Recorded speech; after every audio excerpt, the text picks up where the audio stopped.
Boa noite, gente querida. Tudo bem com vocês? Hoje nós vamos meditar num texto, daqueles textos assim mais clássicos do Novo Testamento, texto que toda vez que a gente lê e nele medita, o Espírito derrama um sopro de alívio no nosso coração. Está lá em Mateus, Evangelho de Mateus, capítulo 14, verso 22 em diante.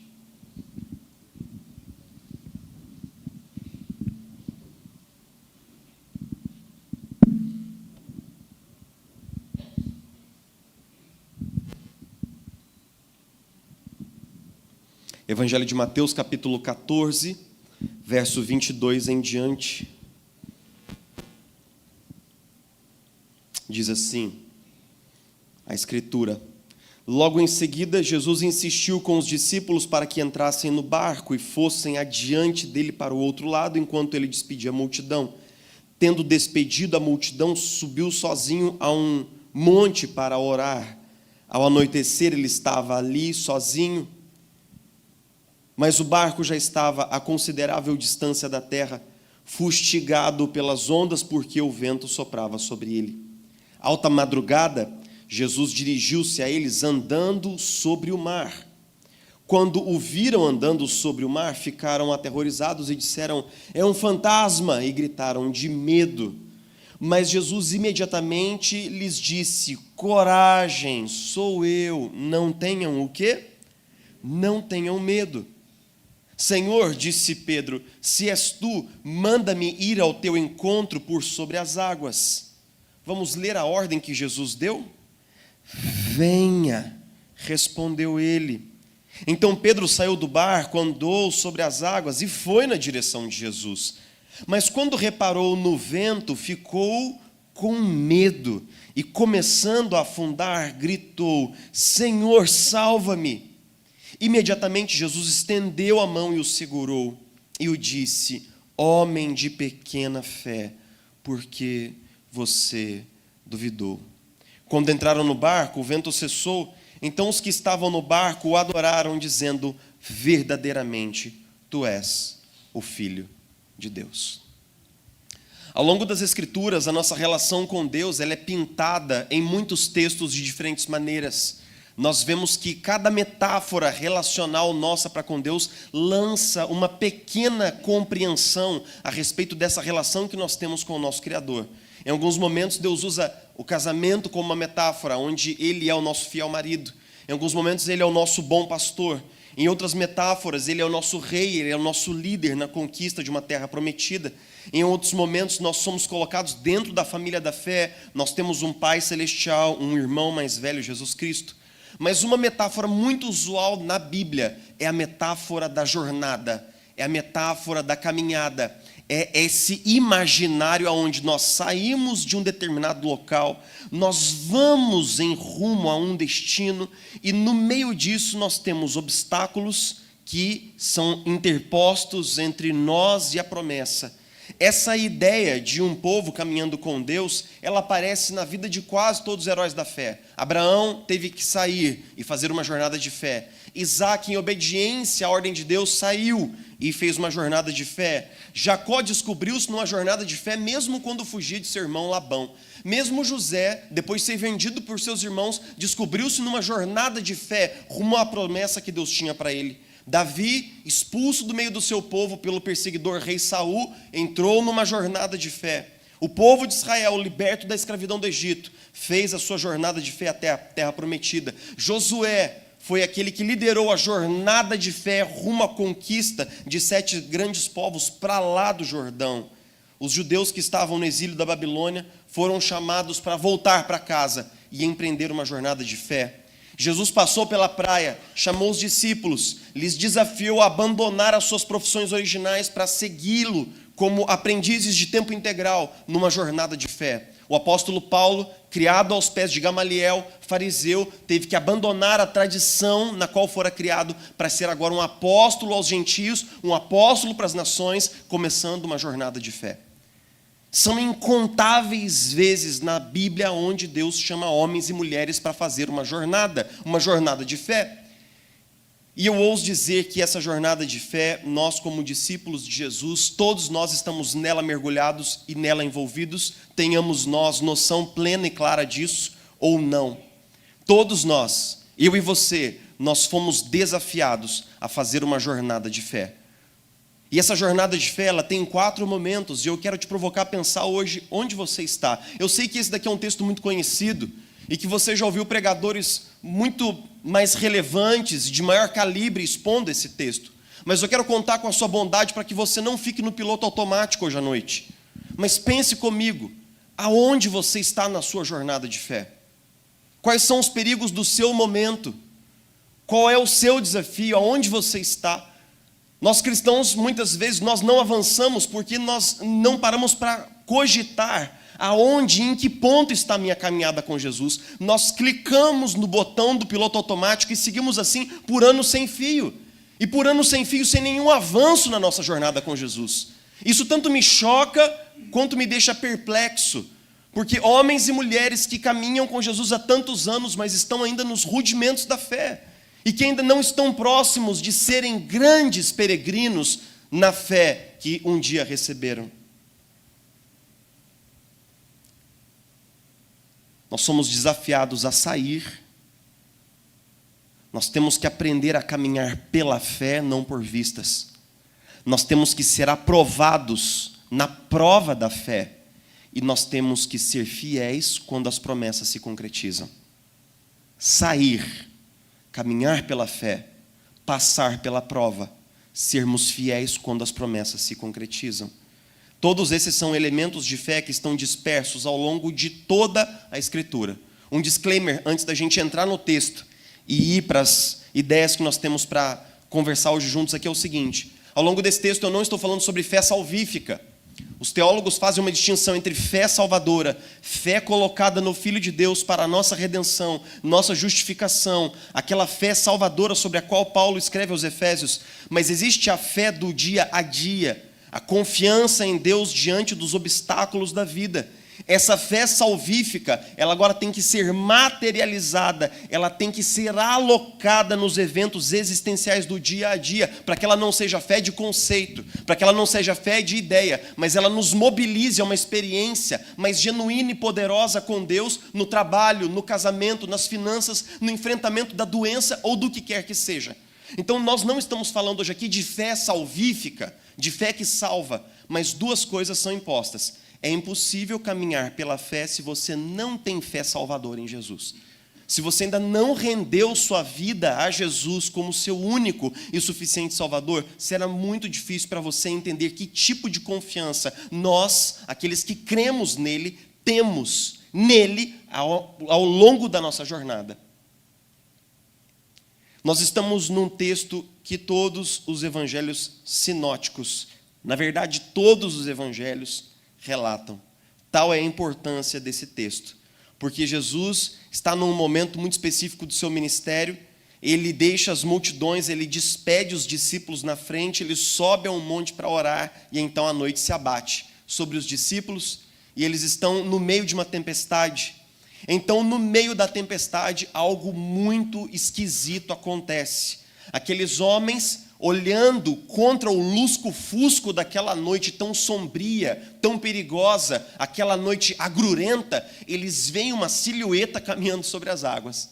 Eu sei que muitas vezes nós lemos esse texto e nós ficamos rindo de que os discípulos tenham gritado, é um fantasma, é um fantasma. Mas note que eles estão vivendo numa cultura onde esse tipo de conto folclórico era muito abundante, disperso no tempo dos discípulos, e que outra explicação haveria para uma silhueta andando sobre as águas. Eu quero confessar para os irmãos, se um dia eu estiver ali fazendo a travessia entre Ilhabela e São Sebastião na balsa à noite e eu vir uma silhueta caminhando sobre as águas, a primeira coisa que eu vou gritar é o quê? É um fantasma, é um fantasma! Porque que outra explicação haveria, irmãos? Mas não era um fantasma. Aquela voz fala com eles e diz assim, sou eu, não tenham medo, tenham coragem. E então, Pedro diz assim, Senhor, se é o Senhor mesmo, manda-me ir ter com o Senhor por sobre as águas. Uma coisa que sempre me choca é o seguinte: da onde Pedro tirou a ideia de que ele poderia ir ter com Jesus caminhando sobre as águas? Se você e eu virmos um dia Jesus caminhando sobre as águas, a gente vai falar assim: rapaz, ele multiplica pães, ele cura os cegos, ele faz um tanto de coisa, ele pode andar sobre as águas, ele pode andar sobre as nuvens, ele pode fazer o que ele quiser, porque ele é Jesus. Mas da onde é que Pedro tira essa noção de que ele pode andar sobre as águas? Ele tira essa noção do fato de que eles, discípulos de Jesus, foram chamados para reproduzir a vida do Mestre. E que tudo aquilo que Jesus fez, disse, pregou e anunciou e viveu, eles sabiam que eles estavam empossados de autoridade para fazer como Jesus. Então, o raciocínio de Pedro é muito lógico e óbvio. Ele diz assim: bom, se Jesus pode andar sobre as águas, como discípulo dele eu posso andar também. Então, mestre, se for o Senhor, diga para mim. E Jesus diz uma palavra: vem.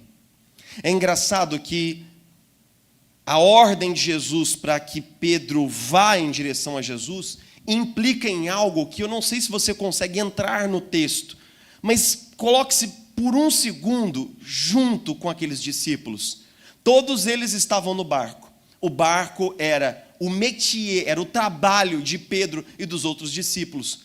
Mas em toda a sua vida, Pedro sempre havia estado do lado de dentro do barco. Agora Jesus diz: vem, e ele tem que fazer uma coisa que é no mínimo inusitada e inovadora para ele. Ele tem que sair do barco no meio da tempestade, no meio da noite, no meio do lago de Genezaré. Agora relembre comigo quantas vezes Deus pede para que homens e mulheres saiam. Irmãos, isso começou lá em Abraão, Gênesis 12, e nunca parou. Deus nos convida para uma jornada de fé. E essa jornada de fé sempre começa de um jeito: saindo e indo. Saindo e indo. Abraão teve que sair. Jacó teve que sair. José teve que sair. Moisés teve que sair do deserto, voltar para dentro do Egito e anunciar uma salvação aos hebreus. O povo teve que sair do Egito. Davi teve que sair do seu povo e ir morar entre os filisteus. Todas as vezes que Deus chama um homem, esse primeiro movimento sempre acontece: sair. Sair e ir. É lógico que se eu começar a falar aqui que sair da sua zona de conforto e tal, vai virar um papo meio coach, meio esquisito aqui, né? Sair da zona de conforto. Mas vamos pensar assim: Deus sempre nos convida e nos desafia a sair daquilo que me é conhecido, daquilo que está mais ou menos no meu métier, na minha jurisdição, e me convida a colocar os pés sobre as águas onde eu não tenho outra escolha a não ser depender dele. Sair e ir. Isso acontece vezes sem fim. Mas geralmente nós temos que compreender esse vocare, esse chamar, esse desafiar, como sair do quê e sair para quê. Sair do quê, para nós, pode ser sair de um tipo de experiência muito fria, superficial com Jesus. Pode ser que nós tenhamos sido criados na igreja, tenhamos sempre aquela ideia e aquele jeito de nos relacionarmos com Deus, mas Deus quer que nós demos um passo a mais. Sair de uma zona de conforto da fé. Nós paramos para repetir o credo inúmeras vezes, mas sem viver o credo e sem integrá-lo à nossa vida. Outra vez, sair de uma relação de codependência com um membro da nossa família. Sair de um tipo de relacionamento tóxico. Sair de um trabalho que se tornou para nós como que um repetir infinito e mecânico de coisas que não agregam em absolutamente nada. Sair de algum lugar, sair de um emprego, sair de uma profissão, sair de uma cidade, sair para um outro lugar. Então esse chamado para sair do quê? Mas não é só para sair de algo, mas esse chamado ele sempre tem um viés teleológico, uma palavrinha chique que os teólogos usam para dizer que Deus não nos chama só a sair de algo, Ele nos chama para alguma coisa. Chamado para investir num relacionamento, para construir uma família, para desenvolver uma nova profissão, para empreender uma visão, para evangelizar uma pessoa, para começar um negócio, para enfrentar uma mudança, ou para enfrentar uma mudança na sua família, um processo de cura, para desenvolver o chamado ou o projeto para o qual Deus te chamou. É engraçado que esse aspecto do sair, ele inicia a jornada de fé. Mas depois que nós saímos do barco, a gente descobre uma coisa muito interessante, que caminhar pela fé não se assemelha em nada do que nós fizemos a nossa vida inteira. Imagine Pedro andando sobre as águas. Eu fico pensando comigo, cara, Pedro foi criado no lago de Genezaré. Ele viveu a vida toda ali. Mas Pedro, com todas as vezes que ele teve contato com a água, ele nunca teve um contato com a água que ele pisasse sobre ela e um caminho lhe fosse pavimentado. Pedro estava caminhando pela fé, o que era algo completamente novo para ele em toda a sua vida. E eu quero te dizer o seguinte: ninguém nasce sabendo caminhar pela fé. Ninguém. Ninguém nasce sabendo caminhar pela fé. Se Deus te chama, te desafia a sair de um lugar de conforto, de mesmice e repetição, e te convida a dar um passo, e você se vê numa jornada de fé, você e eu vamos descobrir mais cedo ou mais tarde que nós nunca vivemos isso em toda a nossa vida. E que porque é assim, soa ameaçador, estranho, soa muito dramático e às vezes angustiante. Uma coisa que eu não gosto é que muitas vezes do púlpito, nós pregadores cometemos o erro lastimável de romantizar a jornada de fé. Como se a gente dissesse assim, olha, se Deus te chama e você obedece, então tudo vai dar certo, vai ser como que bolhas de sabão, vai ser como algodão doce numa tarde de verão, vai ser como um piquenique, vai ser maravilhoso, vai ser uma propaganda de margarina Doriana. Meus irmãos, isso é a maior bobagem.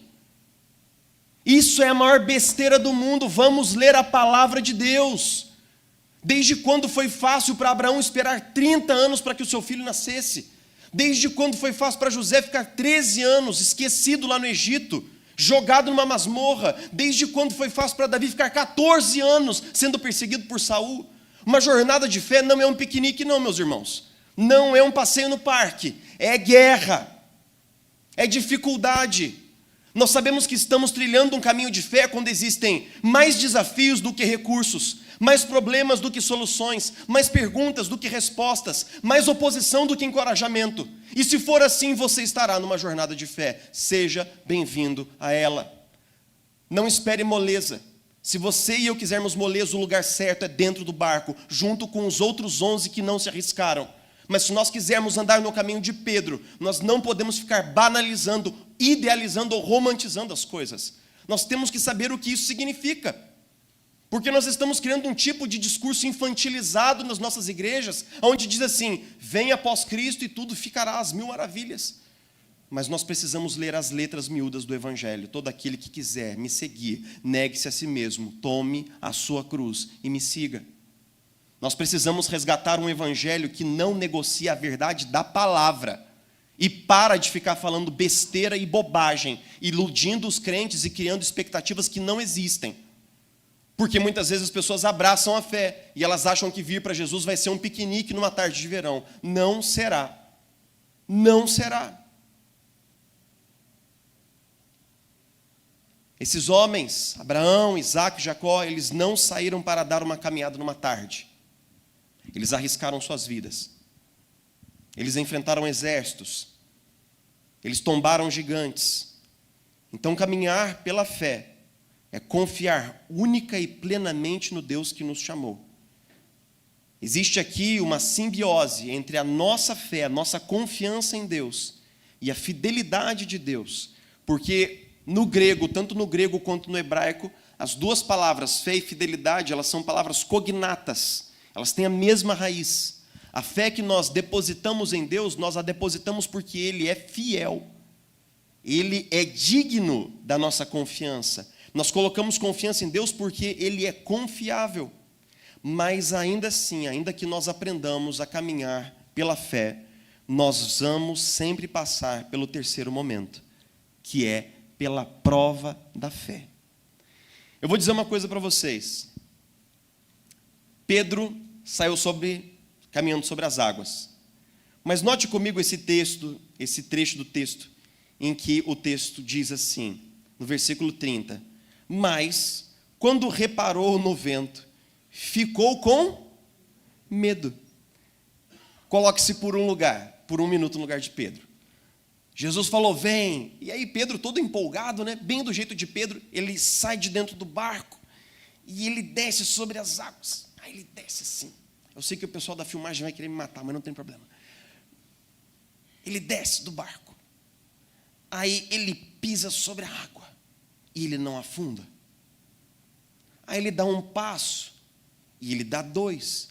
Mas em determinado momento ele começa a racionalizar o que ele está experimentando. Ele começa a pensar mais criticamente no que está acontecendo. Ele tira os olhos de Jesus e ele começa a pensar assim, rapaz, mas que doideira isso aqui, hein? Esquisito, bem esquisito. Está ventando, eu estou vendo uns peixes passando aqui debaixo do meu pé, os peixes olhando para mim, eu olhando para eles, falando, o que está acontecendo? Eu também não sei, cara. E ele começa a pensar. E nesse processo de racionalizar, Pedro tira o olhar de Jesus. Quando ele tira o olhar de Jesus, o que acontece com ele? Ele afunda. Afundar nesse texto é uma imagem muito bonita, não é? Porque muitas vezes ela traduz exatamente o que nós sentimos em relação à nossa fé. Nós começamos bem, nós avançamos, mas quando chega no meio do caminho, nós começamos a dizer assim, olha, mas tem mais problema do que solução, tem mais demanda do que recurso.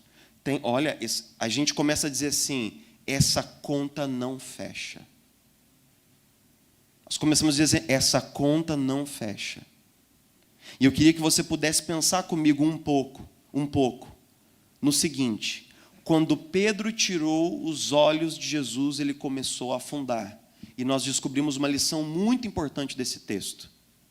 A lição de que Deus não estava operando um milagre na água. Deus não havia mudado a solidez da água. O milagre que estava sendo operado não era na água, era no coração e sobre Pedro. Quando Pedro perde a visão de Jesus, aquele poder agente da palavra de Cristo sobre ele começa a perder impulso e ele afunda.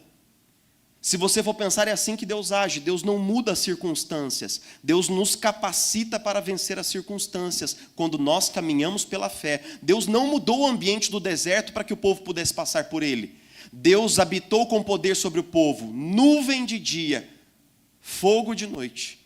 Deus não mudou as circunstâncias da perseguição da igreja. Deus habilitou a igreja com o poder do Espírito para pregar mesmo diante do sofrimento. Deus não mudou as circunstâncias da cova dos leões para Daniel. Os leões permaneceram lá. Deus habitou com poder para guardar Daniel. Deus estava habitando com poder sobre Pedro. E quando ele perde a visão da fé, ele vai afundando. Ele vai perdendo o seu lugar na jornada de fé. E o que isso significa para nós? Nós esperamos muitas vezes que Deus trabalhe nas circunstâncias, mas Deus quer trabalhar em quem? Em nós. Nós pedimos, Deus, muda as circunstâncias, Senhor. Isso vai melhorar a minha caminhada de fé. Olha, meus irmãos, 99% das vezes como pastor eu vejo o seguinte, Deus não vai mudar as circunstâncias. Deus quer mudar você. E eu vou te contar como foi para nós plantar ou estar plantando uma igreja na pandemia. Em 2018, nós começamos a ouvir pela primeira vez o Jardim Aquários. E então, na época, parecia a maior doideira do mundo, porque eu não conhecia absolutamente ninguém aqui. Nós estávamos servindo a nossa igreja, nós estávamos felizes lá. Mas Deus começou a pegar pesado, e o Espírito Santo começou a falar conosco que nós tínhamos que sair, que nós tínhamos que sair, que nós tínhamos que sair, que nós tínhamos que sair. Então, em julho de 2019, eu abri a palavra de Deus nesse mesmíssimo texto. E preguei um sermão, em julho daquele ano, para a igreja que eu servi. E eu falei para eles, estava chegando a hora de eu e minha esposa caminharmos pela fé. E eu anunciei no final daquele sermão que nós não estaríamos mais na igreja no final do ano seguinte, no final de 2020, pregando nesse texto. Houve uma comoção na igreja, eu chorei, minha esposa também. A Rafa então chorou até o olho quase pular da órbita, né? Não parece, mas ela nos ama muito. Realmente não parece, mas ela nos ama muito. E então nós demos um passo, nós saímos do barco. Eu anunciei para a igreja em julho, de 19 que nós sairíamos em dezembro de 20. Em março veio a pandemia. Em março veio a pandemia. Todos os meus amigos que sabiam do plano me ligaram, me imploraram para ficar, me imploraram para não sair, pediram, exortaram, disseram que eu estava ficando louco, ou mais louco do que eu já costumo ser mesmo. O conselho me ofereceu mundos e fundos para que eu ficasse e tal. E numa reunião de conselho eu disse assim: irmãos, o Deus que nos chamou para sair sabia muito bem da pandemia. Nós agora somos problema dele. Nós demos a nossa palavra. Nossa palavra é a única coisa que temos na vida, ela não retorna, ela não volta, ela não cai. Em dezembro desse ano, nós vamos abraçar os irmãos, nós vamos para um outro lugar. Que lugar? Eu não sei. Como vocês vão plantar uma pandemia quando as igrejas estão fechando? Eu não sei. Como vocês vão conseguir recursos? Eu não sei. Você tem uma igreja mãe? Não temos. Vocês têm isso? Não temos. Vocês têm aquilo? Não temos. Mas isso não é problema nosso. Havia uma convicção ardente no nosso coração. Nós tínhamos que sair e obedecer. E então nós colocamos o pé para fora do barco. E mais ou menos em dezembro de 20, eu acordei dormindo num apartamento ali no Esplanada. Eu, minha esposa, Caleb, meu sobrinho. E eu acordei. E aí então, eu comecei a entender as coisas e racionalizar o que estava acontecendo. Eu descobri que eu estava desempregado. Eu descobri que outrora eu estava cuidando de pessoas, pregando o evangelho, mobilizando projetos, sonhando coisas para a igreja local, o coração ardendo de amor pela obra de Deus. E naquele dia minha agenda era passear com o cachorro, fazer o almoço, lavar a louça, passear com o cachorro. E eu comecei a afundar na fé. Muitas vezes eu saía com o Caleb porque eu precisava de tempo fora de casa para poder chorar o bastante. Eu chorava todos os dias. Eu chorei 3 meses consecutivos sem parar nenhum dia. Eu estava afundando na fé. Porque os meus olhos haviam se perdido dos olhos de Jesus e da promessa de Jesus. E eu estava agora submergindo e eu não sabia e eu não conseguia reagir na fé. Eu não sabia o que fazer. E mais ou menos um pouquinho de tempo depois eu fui diagnosticado com uma depressão menor. Eu quero te dizer o seguinte: eu não sei o que você aprendeu sobre caminhar pela fé. Eu não sei o que você ouviu por aí. Mas boa parte do que nós ouvimos nós vamos ter que simplesmente jogar fora. Voltar os nossos olhos para a palavra. Caminhar pela fé é uma guerra. É uma luta com mãos nuas numa selva com um leão feroz. Caminhar pela fé é rolar no barro com uma ursa raivosa. Caminhar pela fé é debater-se com um gigante muitas vezes maior do que você. Caminhar pela fé é agressivo, pode ser angustiante, pode partir sua alma ao meio. Caminhar pela fé não é brincadeira. Caminhar pela fé é caminhar com Deus em meio ao fogo da prova. Mas nós não podemos afundar, irmãos. E quando nós afundamos, nós temos que aprender a clamar. Clamar, clamar e clamar. Eu me lembro que um dia eu estava caminhando assim à noite. Caleb estava comigo, meus bons tempos com meu companheiro. Eu falei: Jesus, eu estou completamente perdido, eu não sei o que fazer. Eu não tenho a menor noção de como essa igreja será plantada. Nem onde, nem com quem. Jesus, eu estou completamente perdido. E naquela noite, caminhando comigo entre as árvores, eu senti uma presença muito reconfortante, muito poderosa, muito santa, que me lembrou aquilo que eu nunca deveria ter esquecido. E ele me disse: quem caminha comigo nunca está perdido. Quem caminha comigo nunca está perdido. O nosso problema, irmãos, é que nós esquecemos o básico. Nossas falhas e faltas não são nas coisas mais elaboradas, nós nos perdemos no óbvio. Eu quero te dizer uma coisa: se você não ouviu nada, ouça isso. Se você tirar Deus da conta, ela nunca fecha. Se você tirar Deus da conta, ela nunca fecha. Nunca existem recursos o bastante, nunca existem respostas o bastante. Se você tirar Deus da conta, a matemática humana não fecha. Você precisa da presença dele, da agência dele, do poder dele. Do contrário, nós vamos afundar na fé. Do contrário, nós não vamos chegar íntegros até o final dessa jornada. Você e eu, nós precisamos nos lembrar, Deus tem de ser incluído, porque o sobrenatural precisa ser manifesto na nossa jornada de fé. Não existe nenhum homem na Bíblia que tenha vencido uma jornada de fé na força do seu braço. Recobre tudo o que você sabe sobre Deus. Recobre toda a escritura que você já leu. Acaso não foi um milagre de Deus que Jericó tenha sido praticamente chacoalhada nos seus fundamentos? Não foi um milagre de Deus que abriu caminho no meio do mar para que o povo passasse? Não foi um milagre de Deus que implantou uma criança no útero amortecido de Sara? Não foi um milagre de Deus que fez com que a geração de Josué vencesse os seus inimigos? Meus irmãos, nós só chegaremos ao final se Deus agir, trabalhar e fizer o que só Ele pode fazer, aquilo que não está em nossas mãos. Sabe quando é que tudo começou?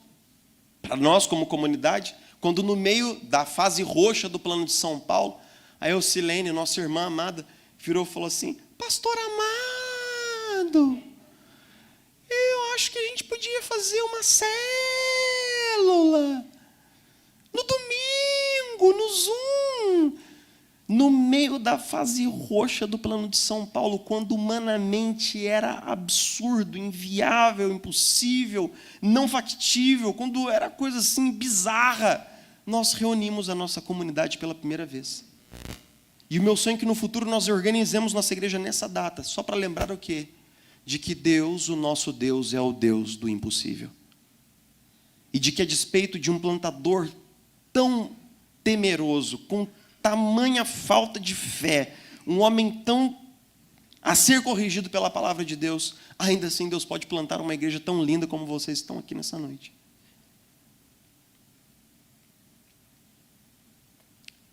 E quando nós chegamos ao final da nossa jornada?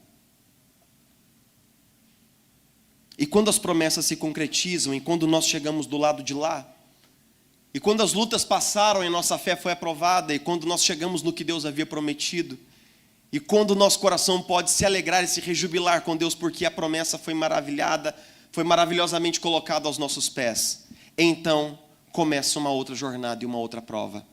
E eu quero falar especialmente com você que já recebeu a sua promessa, você que já passou pela prova, você que já está do outro lado. Sabe por quê?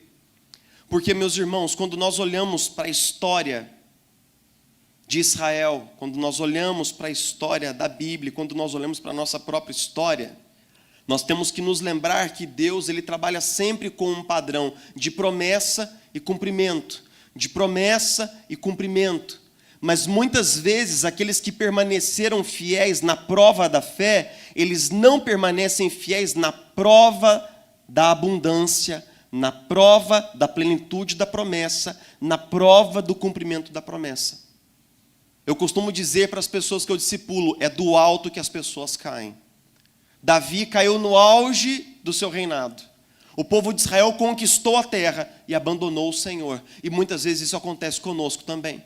Então, quando Deus materializar as promessas na sua vida, vigie, ore e seja sóbrio. Porque fidelidade não pode ser paga com infidelidade. Fidelidade com fidelidade se paga. Se você já passou pela prova e Deus já cumpriu o que Ele havia prometido na sua vida, então firme o seu passo, meu irmão. Seja fiel naquilo que Deus te deu. Seja zeloso, seja grato e não permita que o diabo aplique esse golpe matreiro em você e em mim. Que uma vez recebendo as promessas da mão do Senhor, nós demos as costas ao Senhor e sejamos ingratos para com Ele. Nós precisamos sair. Nós precisamos aprender a caminhar pela fé. Nós passamos pela prova da fé, nós nos mantemos fiéis até o fim, nós levamos até o fim a obediência que Cristo implanta no nosso coração. Aonde você está na sua jornada de fé? Você está em vias de sair. Você já saiu e está aprendendo a caminhar pela fé. Você está afundando na fé porque tirou os seus olhos de Jesus e se esqueceu que quando nós tiramos Deus da conta, ela nunca fecha. Ou você está se aproximando ou desfrutando da promessa de Deus para você. Aonde você está?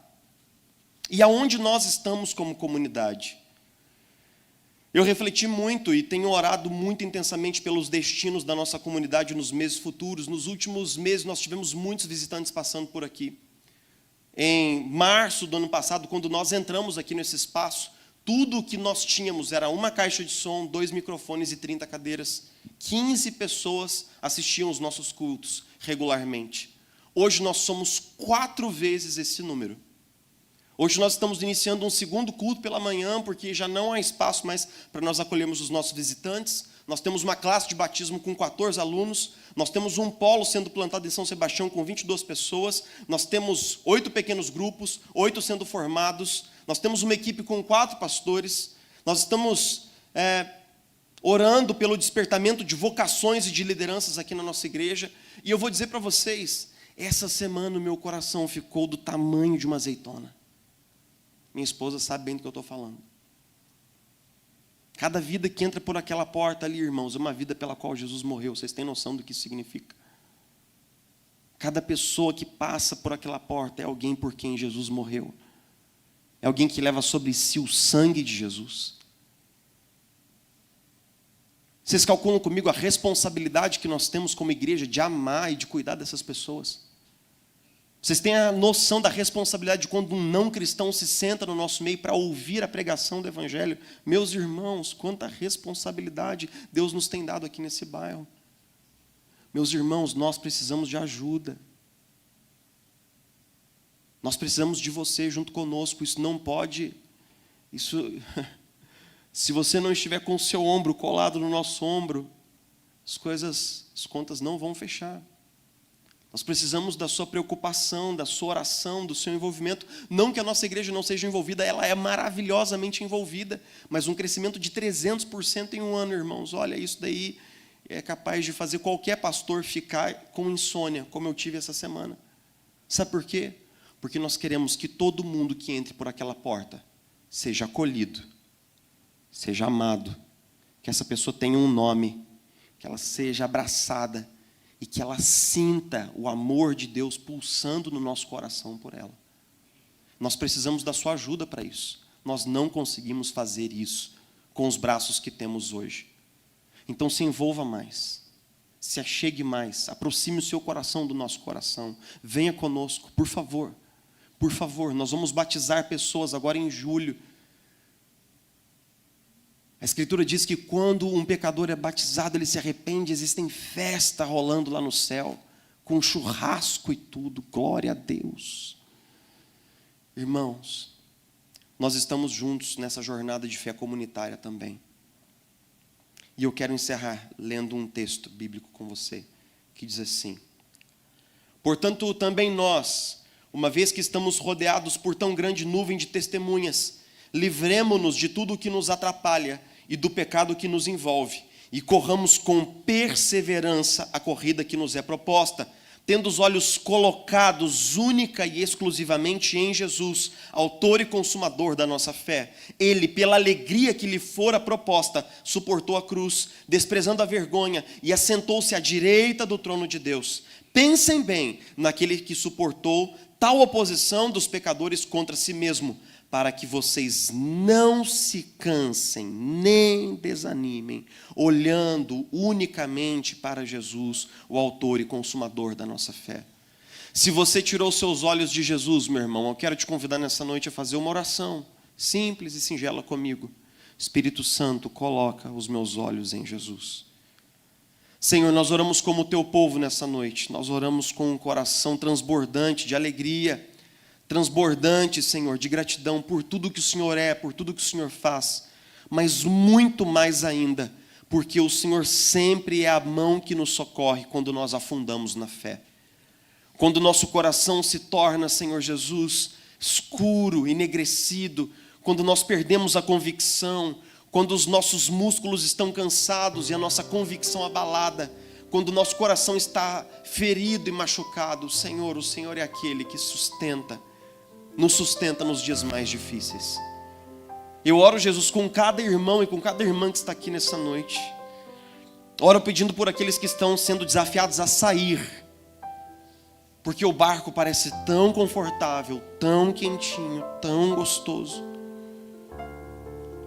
Eu oro por aqueles que estão sendo desafiados a caminhar pela fé, aprendendo o que significa dar um passo depois do outro, confiando que a tua mão estará lá para amparar o próximo passo. Eu oro por aqueles que estão afundando na fé, perdendo a visibilidade das suas promessas, perdendo a dimensão do seu poder e do seu amor. Eu oro, Jesus, por aqueles que precisam, Senhor Jesus, de uma ressurreição na sua caminhada com Jesus. Eu oro por aqueles corações que já desanimaram, já desalentaram, já estão à beira do caminho. Nós oramos, Jesus, por aqueles que receberam a coroa, a promessa e a bênção, e agora estão ali fiéis, zelando, cuidando de tudo aquilo que o Senhor depositou em suas mãos. Obrigado, Jesus, obrigado, porque o que mais importa para nós não é a caminhada, mas é quem caminha conosco. É quem caminha conosco. Obrigado, Jesus. A gente não precisa saber por onde o caminho passa. Nós precisamos saber quem caminha conosco. Nós não precisamos saber o próximo passo, aonde entra na próxima esquina. Nos basta saber, Jesus, que você é o companheiro divino de caminhada, aquele que está ao nosso lado, que nos ampara. Obrigado, Jesus. A gente não teria chegado até aqui se não fosse você. E nós queremos nos lembrar que nós não conseguiremos ir daqui para frente sem você. Fica conosco, Mestre. Fica conosco, fica conosco. Nós oramos em nome de Jesus. Amém.